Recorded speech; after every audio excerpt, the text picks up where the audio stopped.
ყოველთვის გახსოვდეს, რომ პირველი ეტაპისთვის ძალიან მნიშვნელოვანია, რომ ძაღლი დაასტიმულირო და მოანდომო შენთან მუშაობა. ამისთვის კი მასტიმულირებელი სავარჯიშოები უნდა გავაკეთოთ. და ეხლა მოდი ავხსნათ ეს სავარჯიშოები. პირველი, დავიწყოთ იმით, თუ რა სტიმულირებს ძაღლს. არის მომენტი, როდესაც რაღაცა მოქმედება უნდა გააკეთებინო, ხო?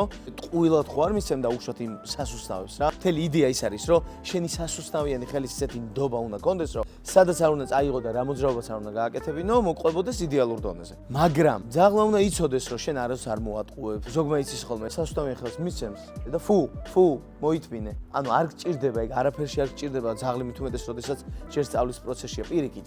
ძაღლმა უნდა იცოდეს ის, რომ შენი ხელიდან ყოველთვის აიღებს სასუსტავს და შენ არ მოატყუებ. და თან ეხლა რომ შენ სტიმულის ზონე აუწიო მაღლა, ნახე აქ რა არის საჭირო. ის რომ ყველაზე მარტივი რამ გააკეთებინო და იმ მარტივზე დააჯილდოო. რა შეიძლება იყოს ყველაზე მარტივი თუ არა ერთი ნაბიჯი. წარმოიდგინე რომ ძაღლს ერთი ნაბიჯი გააკეთებინო. თან მიზანმიმართული ნაბიჯი უნდა იყოს, ხო ესეა? სამი კრიტერიუმი. ერთი, ის რომ მაგალითად გავუწოდო სასუსტავი. და სასუსტავი რო ანახო, ხო წამოვა. მეორე, რო დაიკუზო რა შვება. მოდის ხო შენკენ?